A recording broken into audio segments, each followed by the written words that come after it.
With his own hands, he severed the head of his mentor. 1 year later, he pawned the sword that symbolized his honor just to buy a drink, becoming the city's biggest laughingstock. Yet, no one knew that this seemingly hopeless drunkard had already rehearsed 1,000 times in his mind how to turn that impregnable fortress into his enemy's tomb.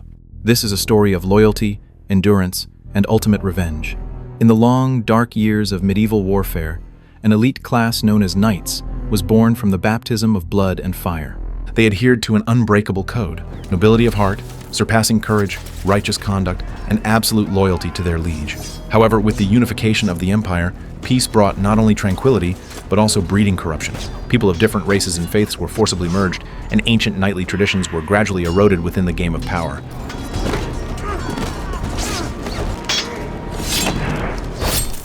The story's protagonist, Lord Bartok, was one of the last steadfast guardians of this land. Though advanced in years, he had no heir. Raiden was not of noble birth. He was an orphan who survived a plague that claimed his entire family, once sinking into a life of alcohol and violence. It was Lord Bartok who took him in, giving him a second life and the dignity of a knight.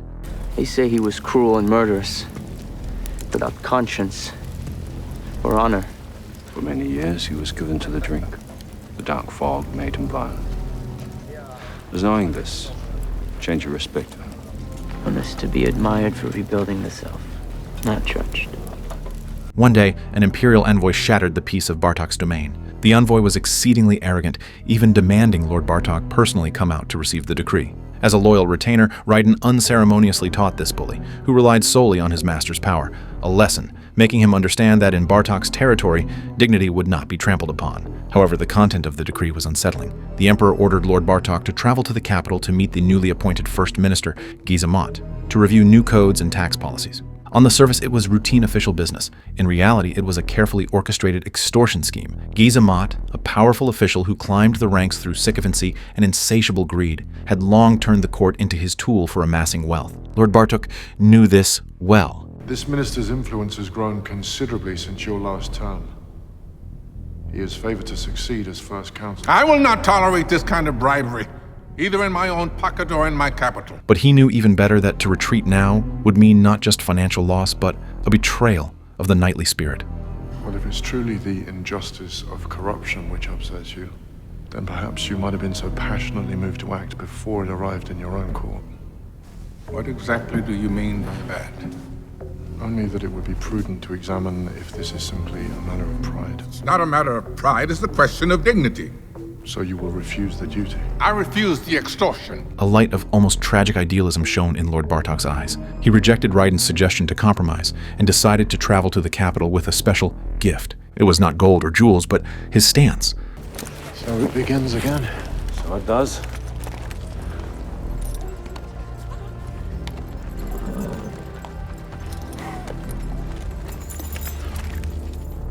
Before departing, Lord Bartok bestowed his family's ancestral sword upon Raiden.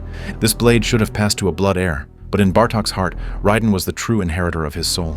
In this moment, the bond between master and servant transcended bloodlines, becoming a sacred covenant. My lord.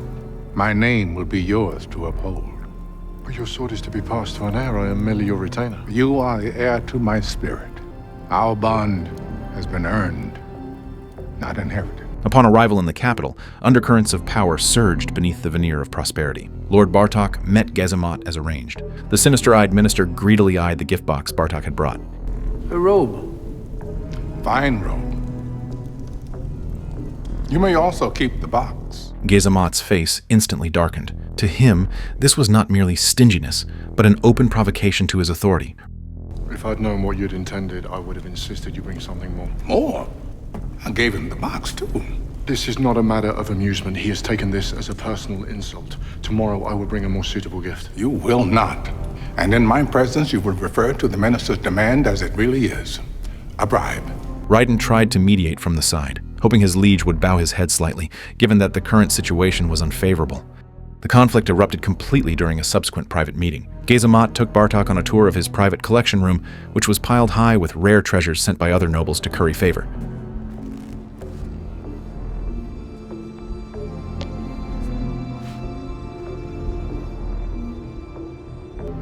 Such a fine sword. May I? This is a nobleman's blade. Where did you come by it? It was a gift from my master. He shamelessly picked up Raiden's sword, a symbol of the king's favor, implying that Bartok should understand the virtue of generosity. Are you beginning to understand the point of our talk? Yes. Very impressive. You really intend giving all this away? I'm reaching the end of my patience with you. We can play this game as long as you like.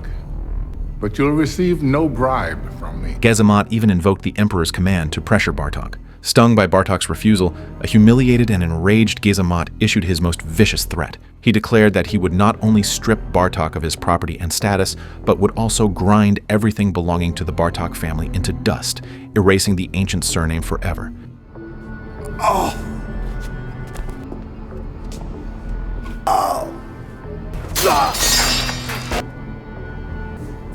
Faced with such a naked threat, Lord Bartok made a shocking move. He drew his sword.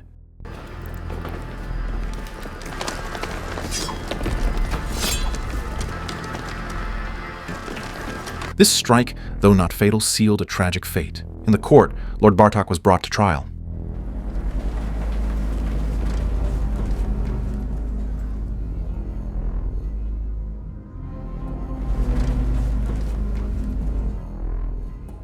Facing the gathered ministers, he neither begged for mercy nor denied the obvious facts. Instead, he delivered a deafening speech. Bartok's voice echoed through the vast hall as he indicted the court for its corruption and the nobles for their silence and cowardice. He sought to use his own life to awaken these slumbering souls. However, the Emperor's response was chillingly ruthless. To this ruler, preserving imperial order mattered far more than delivering justice. Attacking a court-appointed official was tantamount to challenging the throne itself. To make an example of him and deter others, the Emperor issued the harshest possible sentence. He ordered the confiscation of all the Bartok family's lands, the expulsion of their household, and the public beheading of Lord Bartok himself. Your commander is fiercely loyal to you, Lord Bartok. And so it is fitting that you should meet your end by his sword.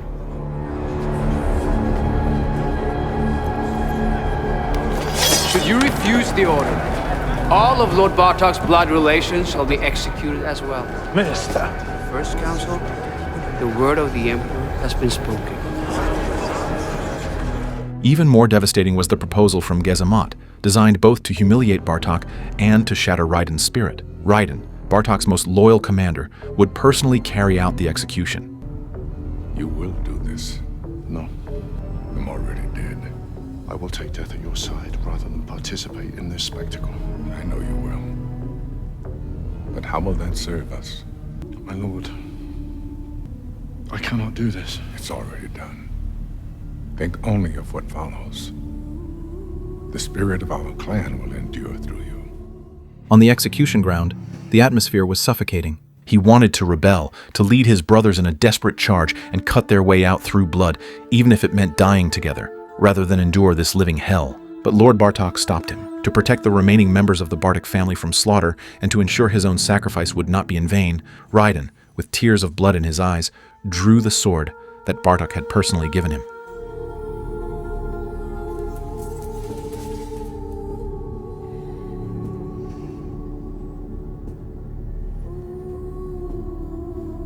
From this moment on, be no more grieved by what you have done.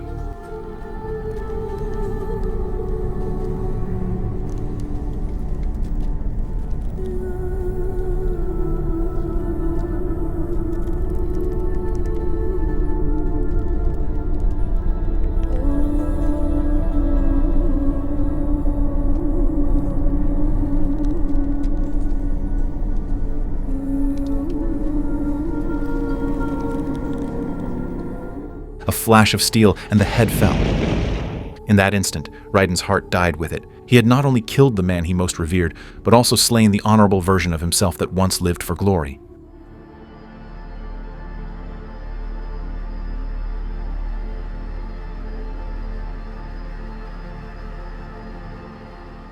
After the execution, the Emperor expressed approval of Raiden's loyalty. He spared Raiden's life but ordered the 7th Legion disbanded. The once proud knights were suddenly reduced to homeless wanderers. We're simply to be thrown out into the street with nothing? How are we supposed to support ourselves? Commander, Are we to understand that you would have us do nothing? Our master is dead. I'm no longer your commander. From now on, you owe allegiance to no one but yourselves. Gentlemen, you are disavowed. A year passed in the blink of an eye. Many things had changed during that time. Gezamat, having eliminated a rival, grew even more powerful. Yet instead of feeling secure, he was consumed by deep paranoia. He knew Raiden's capabilities all too well and understood exactly what a blood feud over killing one's lord truly meant. As a result, he transformed his residence into an impregnable fortress. Gezamat hired thousands of guards to watch over him day and night, and even had his food tested for poison before every meal. Raiden's behavior, however, completely threw him off. The once feared commander had become a complete drunkard. He spent his days stumbling in and out of seedy taverns, getting blackout drunk, and even getting thrown out by bar owners when he couldn't pay his tab.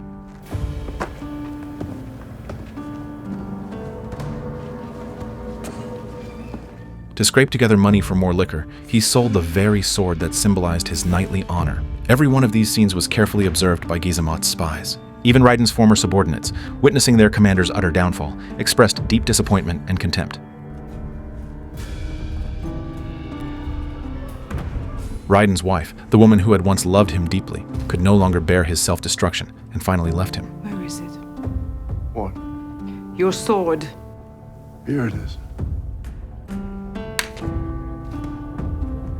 I'm leaving you. I have struggled with the hope that you'd come back to me. Return to being the man I married, but that you'd sell your sword. None proves you never will. Although Gezamat was naturally suspicious, after a full year of watching Raiden systematically destroy himself, his guard began to lower. He started to believe that the fearsome avenger had died on that execution ground, and that what remained was nothing more than a walking corpse. To test him one final time, Gezamat deliberately humiliated Raiden. He had his men intercept Raiden on the street and brought Lord Bartok's daughter, the once noble young lady, right in front of him. His sole intention was to hand her over to Raiden as a plaything. Faced with such an unbearable humiliation, Raiden remained utterly impassive, his eyes hollow like a dried-up well.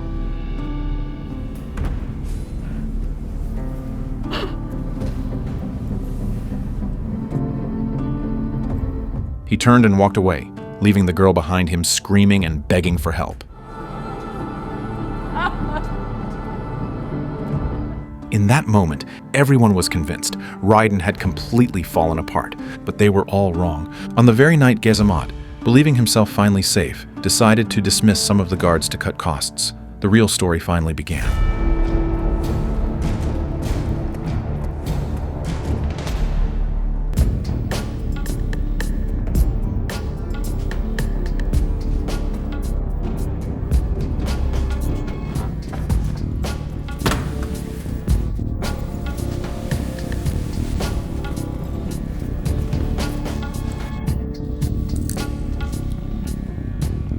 Planned. We have sacrificed. We have waited for the right moment. And now, it is time. He understood Gezamat's paranoia all too well. Only by allowing himself to sink completely into ruin could he lull the man into lowering his guard. And those former subordinates, who appeared to have scattered, struggling to make ends meet, had actually been waiting in the shadows for his signal all along. Some had slipped into blacksmith shops, familiarizing themselves with the castle's layout while forging weapons. Others had become construction laborers, working on repairs to Gezamat's residence and memorizing every secret passage.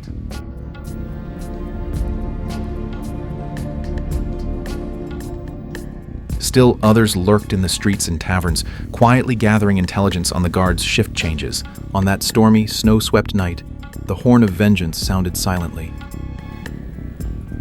Raiden washed the grime from his face, his eyes sharpened once more, keen as a hawk's. He donned the armor he had long set aside. Behind him stood dozens of comrades, equally armored and ready, men who had chosen death over dishonor. They had no vast army, but every single one of them carried the resolve to die. The operation commenced. This was no mere frontal assault, it was a masterpiece of coordinated tactics.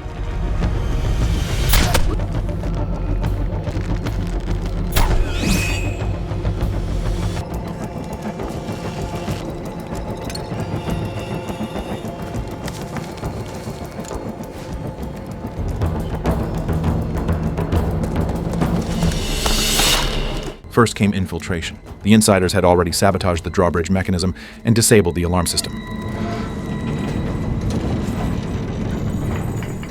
Under cover of darkness and the howling blizzard, Raiden led his strike team forward like ghosts, slipping past the outer defenses. They avoided direct confrontation with the heavily guarded barracks. The men who had posed as ordinary laborers by day now became lethal assassins in the night. They moved through the shadows, dispatching sentries with daggers and crossbows in utter silence. Each strike was precise, leaving no unnecessary sound.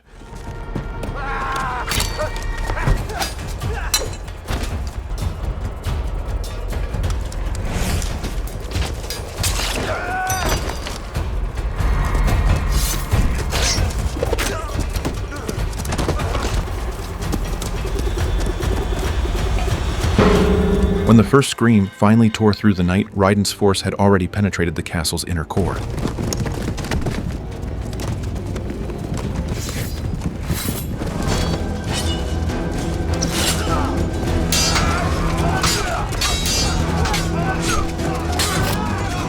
Only when a blood-soaked guard staggered into the hall did he realize, in terror, that death itself had arrived at his door. But the elite guard he had prided himself on proved pitifully fragile against these vengeance-driven warriors. It was an unequal slaughter, and yet, in every sense, a righteous judgment. Raiden's men fought with flawless coordination, shields locked into an iron wall, spears piercing chests with ruthless efficiency. They feared nothing. For the past year, the sole purpose of their survival had been this very night.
Raiden charged at the forefront, carving a path of blood straight toward Gezamat's private chambers.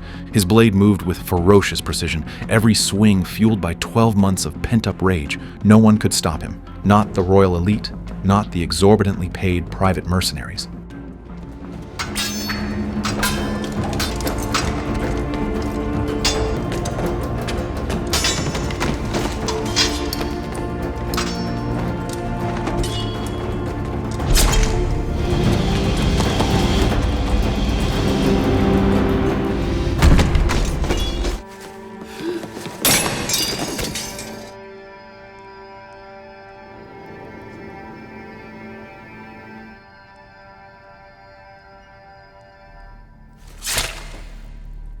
At last, Raiden stood before Gezamat. The once arrogant regent was now a trembling wreck, collapsed on the floor. He tried desperately to buy his life with gold and promises of power, but a pampered body raised in luxury was no match for a battle-hardened warrior. In a single exchange, Raiden disarmed him and backed him into a corner. One swift stroke, and Gezamat's head rolled across the stone. Vengeance was complete.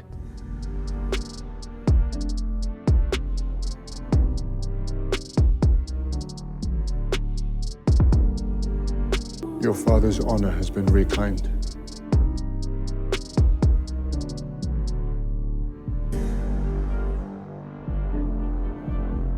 The Bartok name will never be forgotten.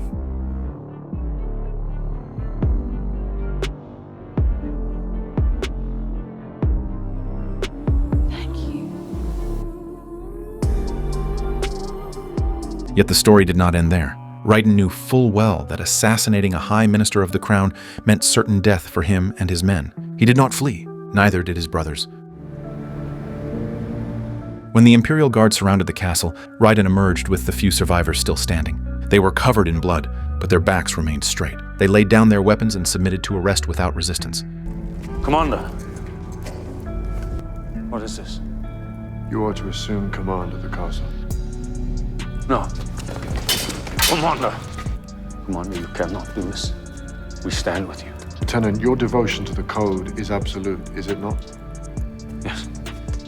Then as your commander, I order you to take control of the Bartok clan. Before the Emperor once more, Raiden knelt, this time not in shame, but to speak. The Emperor gazed at these men who had embraced death without flinching, his heart a tangle of conflicting emotions. He had long known of Gazamat's corruption. He had tolerated it because such a man was useful for filling the treasury. Now that Mott was dead, one threat had been removed, but the sanctity of imperial authority could not be challenged. A minister leaned in and whispered into the Emperor's ear. In the end, the Emperor delivered a verdict both intricate and bittersweet. He publicly acknowledged the bravery of Raiden and his men, restored the honor of the Bartok family, and returned the confiscated lands to Bartok's surviving kin. In the official proclamation, they were hailed as heroes of the people.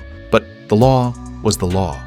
An attack on a high minister was an attack on the Emperor himself. In this merciless age, to preserve the absolute supremacy of the throne, Raiden had to die. It was the outcome he had anticipated from the beginning, and the one he had deliberately chosen. With his life, he redeemed his lord's honor, secured the survival of the family line, and restored dignity to the knightly order. On the day of execution, the sun blazed with blinding intensity. This time, however, his heart was perfectly at peace. He caught sight of his former wife's tear-filled eyes among the crowd and the respectful gazes of his surviving brothers.